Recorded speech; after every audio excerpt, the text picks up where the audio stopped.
Good day, fellow scapers. My name's Deck, but please call me Hobo, and welcome to my Vorkath preparation guide. Just so anybody knows, there's spoilers included in this guide, so if you haven't completed the new Ancient Awakening quest and you don't want me to ruin it for you, please by all means pause this video, come back to it after you've done the quest, and then, just sit back and listen to what I have to say. For those of you who aren't too bothered in spoilers or anything like that, I'm just going to talk to you about what I'm doing to effectively put myself ahead of the game for when it comes to beating up Vorkath, the new boss that's being released in November. I'm drawing a little bit on my knowledge from what I've researched on Vorkath from old school Runescape, what we can potentially expect in the Runescape 3 rendition of this boss. Now, in OSRS, Vorkath is considered to be stronger than another dragon, Elgar, whose classification is a green dragon. That being said, Vorkath's classification is a blue dragon / zombie. In old school RuneScape, he hits with a number of different attacks. He has specific fire breath abilities, some which are poisonous and venomous, others which are prayer disabling, and then he has regular dragon fire attack as well. What I'm going to do first, I'm going to talk about the items that I'm making sure that I have for this battle. Now, being classed as undead means that of course I'll be sure to keep hold of my Salve Amulet E. I've been using this a lot for my battles against Raziel. I also have an Amulet of Finality as well, just in case his undead classification doesn't hold too much water. That being said, the Salve Amulet E does work in old school RuneScape, so I'm going to go out on a limb and assume it's going to work here too. In the battle, Vorkath summons multiple low-level minions, so it's likely that I'm going to be stock up on Dominion mines from the Dominion Tower.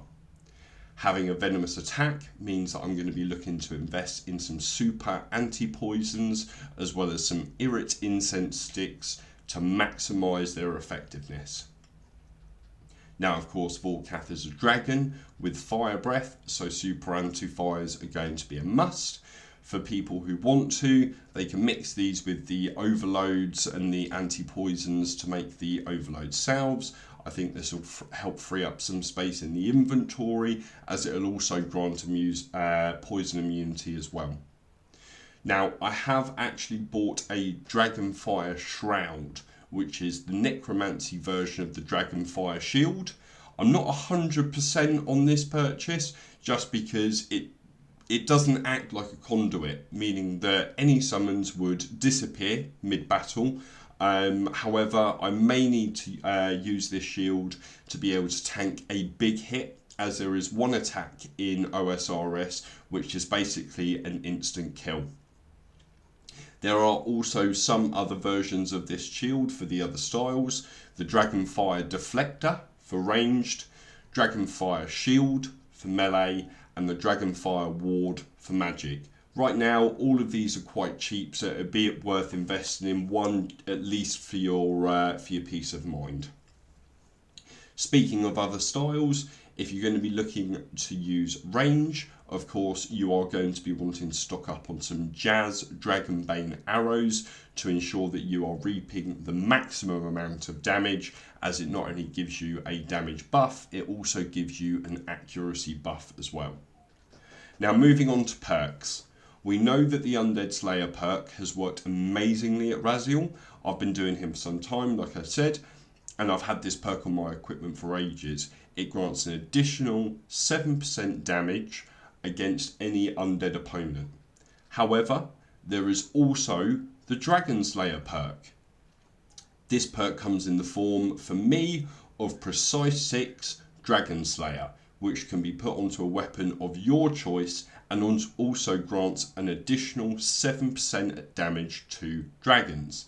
This is made up of Armadillo components. Yes, Kriara will most likely become slightly more profitable, and also Dragonfire components. Now, these can be had from the Dragonfire shields it may be time for you to get a few of these for disassembling.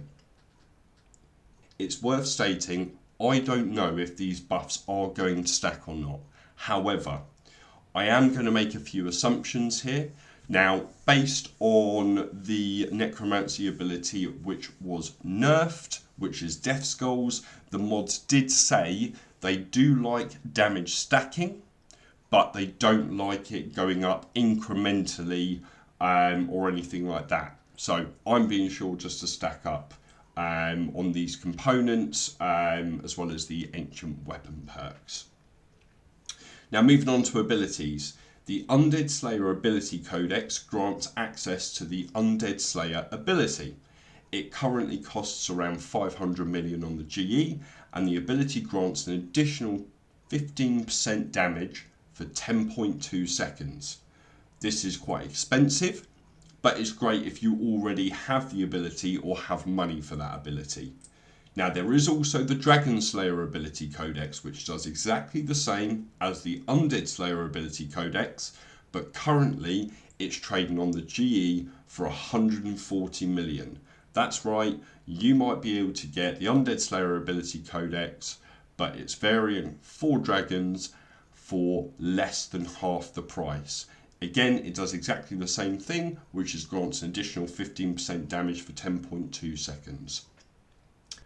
If you are looking at this guide, it may be worth jumping on the GE before it skyrockets in value.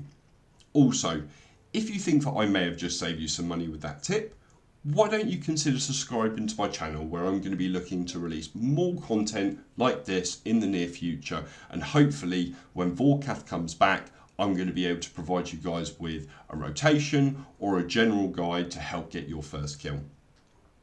Now the last thing that I've been making sure to keep in my bank at all times, as a just in case, is Zilgar Trog's Soul. It is obtained during the Forgotten Prisoner mystery in archaeology. I don't know why, I just want this to be a thing that we summon a demon to battle. That'll really complete my ensemble, but don't take it too seriously. As much as it's hinted at that it will be useful in the future, I think it's just something that Jagex are going to be looking to bank on for whenever they want to throw in an additional bit of content. Now, these are all the bits and pieces that I'm keeping to make sure that I am fully prepared for Vorkath. So, thank you very much for listening. If you would like to, please like and drop a subscribe to my channel. Like I said, I'll be bringing out more videos like this in the near future. But aside from that, happy scaping.